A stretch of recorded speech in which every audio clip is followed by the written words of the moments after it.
ada satu malam yang siapapun mendapatkan malam tersebut khairun min alfi syahrin, maka dia akan mendapatkan pahala beribadah satu malam sama dengan orang yang beribadah 84 tahun atau dalam bahasa Quran 1000 bulan. Maka di pagi hari ini kita akan menjelaskan tafsir daripada suratul Qadar. Karena kalau kita bicara tentang malam Lailatul Qadar, maka Al-Quranul Karim sampai menyiapkan satu surat. Dan surat tersebut sampai diberi nama Suratul Qadar. Karena menceritakan tentang malam Lailatul Qadar. Ma'asyiral muslimin yang dimuliakan Allah Azza wa Jalla. Apa yang dimaksud dengan Lailatul Qadar? Apa saja keutamaan-keutamaannya? Bagaimana cara mencarinya? Apakah di sana ada tanda-tanda yang bisa kita lihat sehingga kita tahu malam itu adalah Lailatul Qadar atau bukan Lailatul Qadar? Dan apa konsekuensi orang yang tidak mendapatkan malam Lailatul Qadar itu? Inilah pembahasan yang terangkum dalam suratul Qadar. Ma'asyiral muslimin, para pendengar dan para pemirsa yang dimuliakan Allah Subhanahu wa taala. Allah Subhanahu wa taala berfirman, "Inna anzalnahu fi lailatul qadr." Wa ma adraka ma Lailatul Qadr. Lailatul Qadri khairun min alfi syahrin. Tanazzalul malaikatu warruhu fiha biidni rabbihim min kulli amr. Salamun hiya hatta matla'il fajr. Allah Subhanahu wa taala mengatakan, "Inna anzalnahu fi Lailatul Qadr." Sesungguhnya kami turunkan Al-Qur'an itu di malam Lailatul Qadar. Apa maknanya? Ada sebagian para ulama yang mengatakan bahwa makna kami turunkan Al-Quran di malam Lailatul Qadar ini tentu ada sebuah pertanyaan. Dari mana Al-Quran itu turun dan kemana Al-Quran diturunkan? Karena kalimat inzal turun ini kan harus jelas dari mana dia diturunkan dan kemana dia diturunkan. Maka Al-Quran diturunkan dari sebuah tempat yang sangat-sangat terjaga yang disebut dengan Lauhil Mahfuz.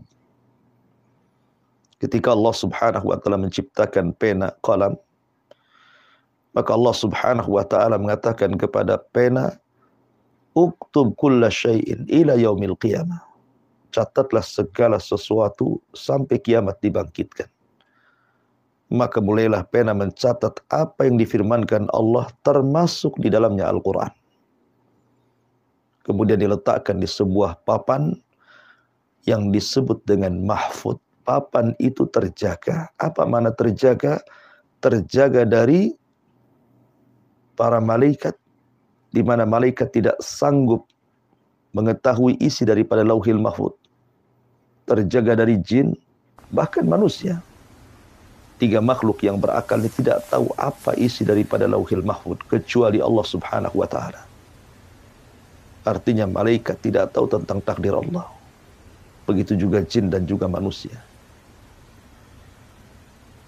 Lah ketika Allah Subhanahu wa taala kemudian memerintahkan kolam untuk mencatat dan tintanya sudah selesai habis, maka Allah letakkan lauh itu di atas arasy-Nya. Lah dari Lauhil Mahfuz ini Al-Quran diturunkan. Kemana? Ke Baitul Uzza. Di mana Baitul Uzza itu? Di langit pertama. Artinya tidak sampai ke bumi. Lah saat turunnya Al-Quran 30 juz dari Lauhil Mahfuz, kemudian diletakkan di Baitul Uzza itu, turunnya saat malam Lailatul Qadar. Dari sini Allah mengatakan, Inna anzalnahu fi Lailatul Qadar. Sesungguhnya kami turunkan Al-Quran secara jumlah, secara keseluruhan, dari Lauhil Mahfud ke Baitul Uzzah. Ini satu penafsiran. Penafsiran yang kedua, maksudnya inna anzalnahu fi Lailatul Qadar ini bicara tentang permulaan turunnya ayat. Makanya kalau Anda membaca mushaf, maka Anda akan mendapati tartib Al-Quran itu sebelum surah Al-Qadar itu adalah suratul Alaq. Jadi secara tartib Quran, suratul Alaq, baru setelahnya suratul Qadar. Apa korelasinya?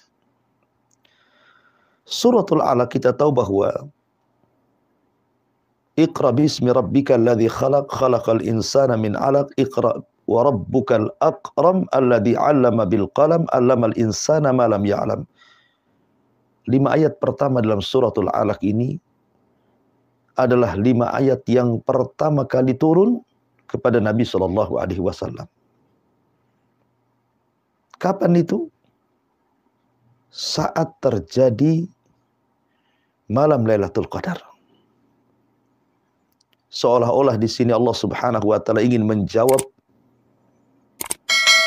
suratul Alaq itu kapan turunnya? Maka Allah Subhanahu wa taala katakan, Inna anzalnahu fi Lailatul Qadar.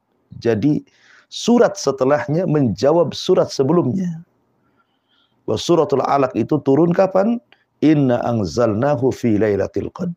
Kami turunkan surat itu di malam Lailatul Qadar. Artinya inna anzalnahu fi Lailatul Qadar itu bicara tentang permulaan turunnya Al-Quran. Jadi ketika Nabi SAW di usia menjelang 40 tahun 6 bulan sebelumnya, Rasul selalu bermimpi. Mimpinya aneh.